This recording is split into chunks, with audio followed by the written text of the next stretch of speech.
ಇವತ್ತು ಬೆಳಗ್ಗೆ 11:30ಕ್ಕೆ ಸಿಇಟಿ ಫಲಿತಾಂಶ ಪ್ರಕಟವಾಗುತ್ತೆ.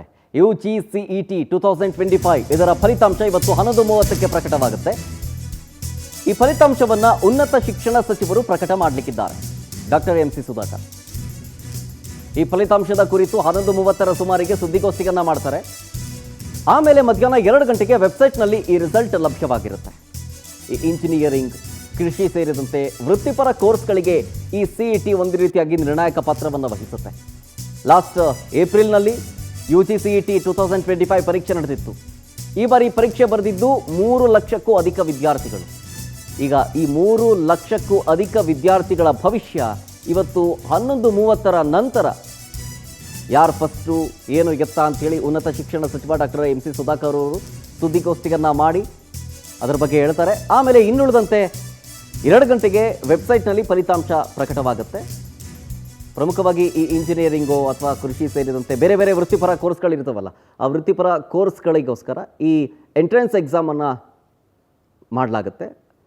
ಸುಮಾರು 3 ಲಕ್ಷಕ್ಕೂ ಅಧಿಕ ವಿದ್ಯಾರ್ಥಿಗಳು ಈ CET ಎಕ್ಸಾಮನ್ನು ಬರೆದಿದ್ರು. ಅದರ ರಿಸಲ್ಟ್ ಇವತ್ತು ಪ್ರಕಟವಾಗುತ್ತೆ. ಡೀಟೇಲ್ಸ್ ಕೊಡ್ತಾರೆ ಇದ್ರ ಬಗ್ಗೆ ನಮ್ಮ ಪ್ರತಿನಿಧಿ ವರ್ಷಿತಾ ತಾಕೇರಿ ಲೈವ್ನಲ್ಲಿದ್ದಾರೆ. ವರ್ಷಿತಾ, ಇವತ್ತು 11:30ಕ್ಕೆ ಸುದ್ದಿಗೋಷ್ಠಿಯನ್ನು ಮಾಡಿ CET ಪರೀಕ್ಷೆ ವಿಚಾರಕ್ಕೆ ಸಂಬಂಧಪಟ್ಟಂತೆ ರಿಸಲ್ಟನ್ನು ಅನೌನ್ಸ್ ಮಾಡಲಾಗುತ್ತೆ. 2 ಗಂಟೆಗೆ ವೆಬ್ಸೈಟಲ್ಲಿ ರಿಲೀಸ್ ಮಾಡಲಾಗುತ್ತೆ. ಇದಕ್ಕೆ ಬೇಕಾದಂತಹ ತಯಾರಿ ಹೆಂಗಿದೆ ಅಂತೇಳಿ ಸುದ್ದಿಗೋಷ್ಠಿ. ಎಸ್ ಶರತ್, ಇವತ್ತು CET ಪರೀಕ್ಷೆಯ ಫಲಿತಾಂಶ ರಿಲೀಸ್ ಆಗ್ತಾ ಇರುವಂಥದ್ದು. ಅದರಲ್ಲೂ ಪ್ರಮುಖವಾಗಿ 11 ಗಂಟೆಗೆ ಸರಿಸುಮಾರಾಗಿ ಏನು ಶಿಕ್ಷಣ ಸಚಿವರಾದಂಥ ಒಂದು ಕಡೆಯಾಗಿ ಉನ್ನತ ಶಿಕ್ಷಣ ಸಚಿವರಾದಂಥ MC ಸುಧಾಕರ್ ಅವರು ಸುದ್ದಿಗೋಷ್ಠಿಯನ್ನು ನಡೆಸಿ ಯಾವ್ಯಾವುದು ಎಷ್ಟೆಷ್ಟು ರಿಸಲ್ಟ್ ಬಂದಿದೆ ಅನ್ನುವಂಥದ್ದನ್ನು ಕೂಡ ಈಗ ತಿಳಿಸ್ಲಿಕ್ಕಿರುವಂಥದ್ದು. ಅದಾದ ಬಳಿಕ 2 ಗಂಟೆಗೆ ಅಧಿಕೃತವಾದಂಥ KEA ವೆಬ್ಸೈಟ್ನಲ್ಲಿ ಫಲಿತಾಂಶ ಕೂಡ ಪ್ರಕಟವಾಗುತ್ತೆ. ಈ ಬಾರಿ ಸಾಕಷ್ಟು CET ಎಕ್ಸಾಮ್ ಸಾಕಷ್ಟು ಸದ್ದನ್ನು ಮಾಡಿತ್ತು. ಯಾಕಂದರೆ ಶಿವಮೊಗ್ಗ ಆಗಿರ್ಬೋದು, ಈ ಒಂದು ಕಡೆಗಳಲ್ಲಿ ಜನಿವಾರದ ಒಂದಷ್ಟು ಏನು ಸಮಸ್ಯೆ ಆಗಿತ್ತು. ಜನಿವಾರವನ್ನು ಹಾಕೊಂಡು ಬರಲಿಕ್ಕಿಲ್ಲ, ಜೊತೆಗೆ ಜನಿವಾರವನ್ನು ಕಟ್ ಮಾಡಿದರು CET ಪರೀಕ್ಷೆಗೆ ಬರುವಂತಹ ಸಂದರ್ಭದಲ್ಲಿ. ಅವತ್ತಿಂದ ಕೂಡ ಇವತ್ತುವರೆಗೂ ಕೂಡ ಸಾಕಷ್ಟು ಸುದ್ದಿಯಲ್ಲಿ CET ಪರೀಕ್ಷೆ ಇದೆ. ಹಾಗಾಗಿ ಇವತ್ತು ಪರೀಕ್ಷೆಯ ಫಲಿತಾಂಶ ಇರೋದ್ರಿಂದ ಸರಿಸುಮಾರಾಗಿ 3 ಲಕ್ಷಕ್ಕೂ ಅಧಿಕ ವಿದ್ಯಾರ್ಥಿಗಳು ಈ ಒಂದು CET ಪರೀಕ್ಷೆಯನ್ನು ಬರೆದಿರುವಂಥದ್ದು.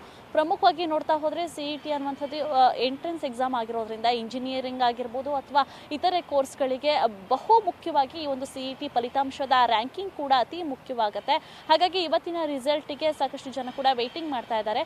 ಮಧ್ಯಾಹ್ನ 2 ಗಂಟೆಯ ಬಳಿಕ ಈ ಒಂದು ಫಲಿತಾಂಶ ಕೂಡ ರಿಲೀಸ್ ಆಗುವಂಥದ್ದು. ಈಗಾಗಲೇ ಅದಕ್ಕೆ ಬೇಕಾದಂತಹ ಸಿದ್ಧತೆಗಳನ್ನು ಕೂಡ ಮಾಡ್ಕೊಂಡಿರುವಂಥದ್ದು. ಅಂದರೆ ಯಾವ ವೆಬ್ಸೈಟ್ನಲ್ಲಿ ಹೇಗೆ ಹೋಗಿ ಲಿಂಕನ್ನು ಓಪನ್ ಮಾಡೋದಾಗಿರ್ಬೋದು, ಅಡ್ರೆಸ್ಗಳನ್ನ ಹಾಕೋದಾಗಿರ್ಬೋದು ಅಥವಾ ಹಾಲ್ ಟಿಕೆಟ್ ನಂಬರ್ಗಳನ್ನು ಹಾಕೋದಾಗಿರ್ಬೋದು, ಈ ಎಲ್ಲವನ್ನು ಕೂಡ ಈಗಾಗಲೇ ಅಧಿಕೃತವಾಗಿ ಒಂದು ಘೋಷಣೆಯನ್ನು ಕೂಡ ಮಾಡಿದ್ದಾರೆ.